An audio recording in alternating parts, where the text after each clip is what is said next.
Welcome to Talk Art. I'm Sally Rain, and I will be your host as we delve into the world of the artist and the art that's all around us. Talk Art is sponsored by the Silicon Valley Open Studios. During the first 3 weekends in May, hundreds of local artists open their studios to the public. For more information, go to the website svos.org. Our guest is Joan Sparks, an avid nature photographer. She has traveled the world to far-off, remote locations with groups of freelance photographers who publish in magazines like National Geographic. Her art has led her to the Alaskan tundra and the Amazon jungle, carrying all of her gear and her equipment with her. So welcome, Joan. Thank you. It's a pleasure to be here this evening. Yes. You have some absolutely phenomenal action photos of animals in nature and birds in flight. There must be some practice and some immense amount of patience involved in nature photography. Can you tell us a little bit about your background and how you prepare for such an amazing adventure? I've spent many years as a gymnast and was fortunate to just miss the Olympic trials. And I've always enjoyed movement. That just seemed like a natural progression then to take it to photography. My daughter was very athletic as a youngster, both in travel teams and in college. And by the time she got out, I had photographed 250,000 images. Oh my goodness. And had to replace shutters on a couple of cameras. Wow. Doing the action photography of her athletic events. Yes. Oh. Yes. Okay. So shortly after that, I met a dear friend who had planned a trip to Alaska with his friends that were National Geographic photographers. And he invited me to join him. And after several days of thinking about it, I decided to take him up on the offer. And with that, just transpired the direction that I was about to pursue. So what did you do to prepare for the switch between athletics and unpredictable animals?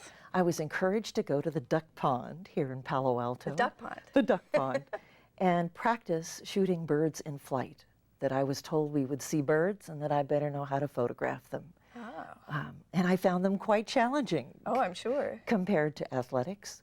Because they're not going to run to first or second base. They're going to do what they want to do. And so that was my first real introduction into nature photography. Ah. So when you first went to Alaska, what did you photograph? The brown bears. Oh, the brown bears. Was the first time ever landing on the beach in an airplane and no protection whatsoever. Wow. There were several on the beach. Let's take a look at some of those images now, and you can tell us about each one. This first image is of Alaska and where we were in Cook's Inlet, which is just south of Anchorage. And so this bear came charging between myself and our other half of our group. It was about 10 to 15 feet from me. It's a female. It's about 700 pounds. Wow. And has a 25 to 30 pound salmon in its mouth.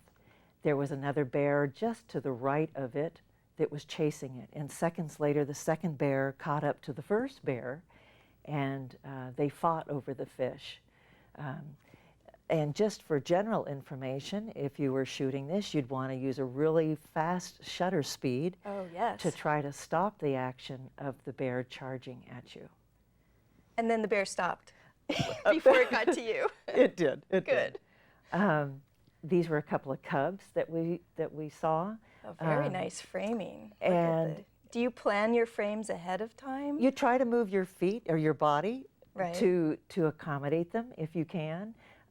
One general rule in nature photography is get down at their eye level and try to catch in their eye, which is a little light spot that might come from the sun.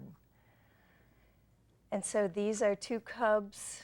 Just playing, frolicking around. Mom was out fishing.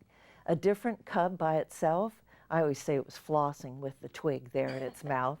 But again, you're sitting in the mud so that you can get at the right level to photograph the So bear. how many images would you take in a sequence? Do you hold the shutter down to get just the right one? You do if the action is quite fast, you do. Otherwise, you can just put it on a single frame and photograph and wait and watch. It's a lot of waiting, a lot of waiting. One day we took a boat to see the puffins, adorable little birds, and their beaks are such that the fish, they just scoop up the fish and they lay in their mouths. But this image is really hard to take because if the sun's out, the white often will blow out, which you don't want in an image. It'll be too bright. Yes, too bright. So you want to be very cognizant of your settings. Do you set everything manually? I do. I had just briefly learned about it prior to going, and it takes a while to learn how to do that. If you're new at it, you might want to try putting it on an aperture setting if your subject is still.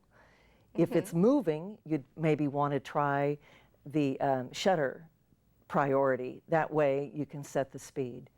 Bears often stand up vertically. This is a female again, about 8 feet tall, 700 pounds, nails run about 4 inches in length. This is about a 640 ISO setting because it was overcast. And you got it, the water just streaming off of it. It's scary when they stand up. This one happened to be of a sunrise. We were up every morning by 4 in the morning, out in the field by 5, and back by 10:30 at night. Wow. And then you shared images, 2 or 3 images of what you'd taken, and there were questions as to why you shot what you did. A real learning experience. So I felt like I'd learned a lot more than when I had started. That's a beautiful picture. Thank you. So you must carry a tremendous amount of equipment with you. Do you have to pack it all yourself? Of course. Okay, let's take a look at what you have to pack in your camera bags. A general one has several, you take as many memory cards probably as you own because you're going to shoot a lot of images. You must take extra batteries, and you need to take, of course, your chargers as well. And since I have 2 different cameras, of course, the batteries and chargers are not the same. You take a telephoto lens, which is quite long, and then you take a mid-size lens, which would be like a 70-200. You take a wide-angle lens for distance, and then you also bring a macro lens. For close-up work? For close-up work. So you get that close, not that close to a bear, though. No, but maybe there's plants or flowers or little stuff that you'd like to take. So, I mean, that's a little lens, not too big to carry. You always take a couple of teleconverters if you're so inclined. What do those do? Those will help extend the length of your lenses so you get a little farther out. Always bring a flash and a better beamer. The 2 go together, and it helps beam the light out about 15 feet. Further from your subject, which is helpful. You always go with a separate, an additional camera in case one falls in the water, and that happened to me. Oh no. In Alaska. So you have a backup. Take 2 cameras. Always take 2 cameras. Wow. You take a laptop as well, and a separate external hard drive to unload images off your cards so that you're ready to go the following morning. So how many images would you take during a day then? I'd say at least 1,000, sometimes more than that. That's amazing. So a lot. Hours and hours. You're out for 15 hours and you take 1,000 images? Usually from sunup to sundown. Right. You're out. Using the light. Yeah, long time. And also your headlight, because oftentimes you're starting in the wee hours of the morning. Right. Or you're hiking at 3 or 3:30 in the morning to the destination, and you need light, so a headlight. So that's kind of the basic gear that I see you have a point and shoot camera too. What is that for? That's in case you really have trouble. Come use your point and shoot. And sometimes it's just easier because it's out, so you rip off a few photos real quick. Because most of this gear you would carry on the airplane on yourself, on your person. You would not ship it through. Some of the lighter stuff you can ship through, but you want to be sure that you have control of it all the time. Yeah. We've ran into some difficulty in Peru, and the plane was not big enough to handle the backpack, and so we begged to please keep our gear with us. Keep the cameras with you. Well, that makes sense. You don't want them to go be tossed in No, the baggage department. You can't afford it. No. So, Okay, well, so you're carrying all of this, and you went on another trip to Alaska. What did you go to see there? I went to see bald eagles at Chilkat Preserve, and well, let's take a look at those images and see where you were in the map. And okay. So Haines is up the Pacific Passageway from Juneau, and it's about a 5-hour boat ride, and Haines is at the end of the water line. We went very early in the morning on this boat ride up to Haines, and this is a preserve where there's a 2-mile stretch that doesn't freeze in the winter. So the eagles come from Alaska and Canada to eat the salmon that are still running at that location. It's about 22 miles north of Haines. So fortunately, in the winter months, the sun doesn't get up at 5 a.m. or 6. Yeah. So we wouldn't have to be out in the field till 8 or 8:30 in the morning, which was really nice. But So by 3 o'clock it's what dark. kind of lens would you use for that? The telephoto lens, For that? always. Yeah. Always, okay. Because they were pretty far from us. So some of us wiggled down to the water's edge to photograph them. We only had 1 or 2 mornings of a little bit of sun. Other than that, it was overcast the whole time. So photography-wise, it was kind of easy with it being overcast because you didn't have such a contrast between their heads and their tails. They don't turn white till the animal's 5 years old, and the beak turns more orange, as does its feet, the older it gets. So that makes a better photograph. Yes, it does. This is a juvenile, much difference in color, no white head or tail. Beak is not as brilliant in color as the adult. That's a great action shot. Wingspan's about 7.5 to 8 feet. Wow. So when they came flying by you, you were very respectful. Yeah, sharp claws, sharp beak. Yes, very, very long. This one I always say he's surfing because he's trying to pick the fish up, the frozen fish. Sometimes they pull them right out of the water. Sometimes they're dead on the beach or on the snow, and so then they try to pick them up. Often when they're there, they screech and let the others know they have it to back off, but 5 or 6 will fly in and they fight over it. Wow. And they fight viciously. And so what kind of setting would you have on something like this photo? ISO at least 640. You're shooting as fast as you can because they're moving. And your aperture is as low as you can get it because it's kind of dark. Right. Because of the overcast. And they feed pretty much all day long, so there's all kinds of activity. But after you've sat out there in sub-zero weather, it's very cold, even if you have the correct clothing. Right. So you have to be still or you'd scare them away? Very still. Oh, wow. And you have to be careful where you walk because they take the carcasses of the fish up in the trees and parts fall on you. So you have to be real careful that, You really need to be a fan of the outdoors to do this kind of photography. You do. This is amazing. You do. But it's really challenging and it's a heck of a lot of fun. So when you went to see the eagles, you had to carry everything with you, right? Yes. Okay, well, let's take a look at your travel pack because all of this equipment needs to go in the pack. So what is this? We have several. This is a waist one, and I have several of the pack portions already connected on here. And you just insert whatever camera part or camera bodies and lenses you wanted to carry. So what mostly you would put in this would be lenses that you'd want to change yes, out? you might have extra batteries too, cards. Something so easy to get to is here. Yeah. Okay. whatever, if you carried water or any kind of food, it would have froze on you anyway.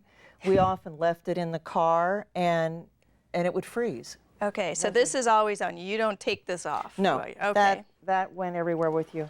You also carry a backpack that has larger lenses or other bodies, whatever. And so you have this on as well. Whoop. Wow, this is a lot. Whoop. Get it in. There we go. All right. So you've got your backpack as well. But how would you get things out of this? You'd have to slide Take it it off. off. Now, when I wore that in Alaska, you can't put anything on the ground because it's muddy. Muddy, and it might So freeze you're to the carrying it, ground. and you have no food, no water, nothing that smells, because the bears have great sense. Oh my goodness. So nothing. So big nothing. things in the back. Big things in the back, smaller things around your waist. Okay. And then you're going to carry your main lens, which is a telephoto lens, and I have a teleconverter on here, and your camera and the tripod. How heavy is that? This is about 35 pounds. So this pack, when it's full, Well, you got 50 pounds 50 easy. pounds, Easy. including the camera? Including the camera. Okay. And I forgot one of the best parts. Oh my goodness. Here are the boots. Oh, the boots. that Well, you also have big, like, thick clothing on. You Look do. at these boots. So since I Wow. was in such cold weather, you have to have special clothing. Right. And REI didn't even have it because it doesn't get cold enough here in California. Right. So these are 200 or 2,000 millimeter insulation to help Wow. 40 degree below weather. You wear them with wool socks and liners. And liners. And the bottom is great tread. Is this enough for the snow? No, we'd have like spikes like that would fit over your toe and your heel, and there'd be spikes all in here. So you'd have metal as well Yes. on your feet. So your feet are heavy. Yeah, so your thighs get cameras- strong. I bet. You have to be in good shape to be out You in do. the snow. So then you haul all of that like it's nothing. Like it's nothing. And then you have to be really ready quick to get that shot Yes, too. and get that camera down And quick on the ground. if it's snowing, does it matter with your Well, equipment? hopefully your lens then you'd have down. Oh, you point your lens down so it doesn't get right. wet. But you get snow in behind your collar, and you have face masks and stuff. So and Oh, you got to be wow. careful that you always blink so your eyeballs don't freeze. Oh my goodness. All these things you need to learn. And the fun thing, you had to have hand warmers too, and feet warmers to keep those extremities warm. That's amazing. And then, after you went to Alaska, you decided to go to the jungle, which is a completely different scenario. You're correct. And you have, instead of snow, you had to be careful of insects, you said. Yes. So you have some images of the Amazon jungle in Peru. So let's take a look at those now. Okay. So this is a map of Peru. And as we went there, we spent one night, well, we landed at 2 in the morning in Lima, and then we went on to Cusco and then Puerto Maldonado. One weekend we were there, we went to the Chunco clay licks, and it is a hillside that has the certain kind of composition that macaws and military blue macaws need to lick to rid themselves of poisons and toxins that they consume. If they don't do that, they'll die. And they So- do it daily. So you took photographs there. Photographs there, several thousand show up at a time. The first morning we weren't up early enough. The second morning we were up at 4 and we were in the field by 5. So this is a morning. It's definitely a activity. morning thing. Definitely a morning thing. And it's deafening. There's so many of them that fly in. So you get action shots, but do they ever just land? And Very briefly, in trees. They'll land in trees, and they literally land on the hillside vertically and lick. It's crazy. It was really beautiful to see. oh, I'm sure. Unusually so, the butterflies do the same thing. We only found 2 areas in a 5-hour boat ride where they congregated, just 2 spots, and would lick the sand. And the bees and the sandflies that are there, we were told to try to avoid at all cost, but they're everywhere. How do you avoid them? Long sleeves, you wear long sleeves and things buttoned at your neck, long pants, of course, and shoes, hats, some with netting, some didn't have it. But the day we were there was about 115 degrees. Wow. And about 98% humidity. So very hot, and it was in full sun. So in this one, you know, setting-wise, maybe an ISO of about 200 and a fast shutter speed again because they moved quite a bit. Right. But the butterflies are larger than here in size, and they are different on the sand than they were in the canopy. Different, just different. The day we came in with the boat ride, this white caiman came out, and a caiman is different than an alligator. Their jaw formation is different. This was about 500 to 700 pounder as well. So as big as the bears. Yes, I would say almost as big as our boat. Wow. And as soon as the captain saw it coming, he got us out of there really fast. Our boat was kind of strange, about a 40-foot long by about only 5 or 6 feet wide. Wow. So very long, and it seemed like it was like a lawnmower motor. And you took pictures from the boat? Yes. Yeah. Oh. We weren't allowed to get out of the boat. It was a little frightening.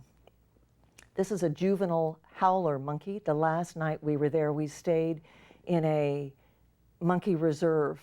Oh. And these are babies that are taken because the parents have been killed. When they grow to their regular size, their howl can be heard over 2 miles away. Wow. This one happened to be just about 3 pounds and sat on my lap at breakfast, curled up, just as cute as a button. So these are rescue animals Yes. that were there. So yes. they were used to humans being around. So you could get it to be still, or did it move around a lot? No, just it just sat very still. Oh. And I didn't realize the underside of their tails are hairless. So it's easier for them to hang on to tree limbs and that kind of thing. It's a beautiful picture. And our last one is a poisonous caterpillar that was about 5.5 inches long, these huge spikes on it. If it tended to crawl off your leaf, then you needed to call someone to rescue it and not touch it. So you had to use gloves to... Yes. And in this trip, they told us on day one, don't sit, stand, or lean against anything for more than 30 seconds. Why not? Because everything was poisonous around there. So something like that might drop on you if you didn't move all of the time. And it was like required to wear a hat because things come down out of the canopy. Wow. So you have all your equipment yes. and your backpack, and Yes. you then also have to move every 30 yes. seconds. Yes, keep moving. So while you're looking through your viewfinder, you still have to remember to move? Yes. Wow. Yeah. A lot of mud, a lot of people got bit, a lot. Wow. So very harsh conditions, very harsh. So what did you need to take with you to the jungle to help you survive? How did you do that? All your clothes were treated with a substance called promethium, and it's a bug repellent. Mm-hmm. And you took clothes that it would stay in them if you had to wash them, which you had to wash them. Right. You had to have an incredibly large pharmacy of drugs in case you got sick, in case you got bit. You're out in such a remote area, there's no CVS pharmacy close by or to help, no doctors, nothing. Wow. So you really needed to bring whatever you thought you might need. What about electricity and... None. No, and so you're out in the jungle. How did you recharge your batteries? They had a generator? Thank you. You had a generator. We had a generator that was on for 2 hours each day, and we all had to share it. Wow. So if you didn't get on it, then you didn't have equipment to use the following day because you didn't use the generator. So would you run through all of your battery power in a day? Yes. Every day? Yeah, you did. You had candlelight in your room. You had slats in the room, so anything that lived crawled up through it at night. Ooh. You had nets over your bed And if you needed to get up in the middle of the night, if you didn't tuck your screen in part, your netting in, you'd be bit. Oh no. The rooms were waist height with wainscoting, and then the rest of the area up was screen, like we have on our screens here at home, and thatch roof. Tarantulas, scorpions often ate over your shoulder for meals. Bats at your door when you'd come in. Well, those you probably want. Eat the insects.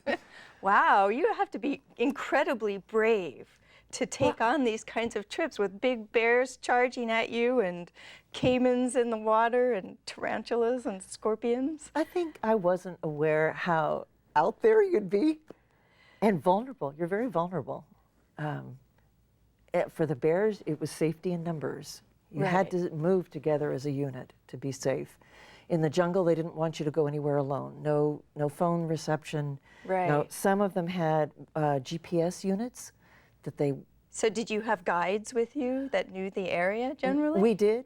Okay, so that was helpful. So the first week they roamed with us. The second week we did it on our own. But you never went alone. Right. Because you probably wouldn't find your way back. Paths were only about 12 inches wide. You were told to stay on the path. If you moved off the path, you wouldn't be able to find the path. Oh my goodness. That's how the vegetation is. And you're all of the time looking for your photographs. Right. Wow. Whatever looks appealing, That sounds fabulous. Absolutely, like, visually stunning, I'm sure. It was fun. It was a lot of fun. And I'd go again in a heartbeat. You would? Not so much to the jungle, but you'd go to Alaska. I would. Is there any place else that you'd like to go, briefly? I'd like to go to Nome, Alaska, preferably summertime. A bunch of them are going to photograph polar bears next month. So you have plans. That's amazing. Africa would be appealing as well. Phenomenal. Well, it has been a pleasure looking at your wonderful images and talking about all of your adventures and equipment. Thank you so much for being on Talk Art. Thank you for letting me share. Oh, you're welcome. And thank you for watching our show.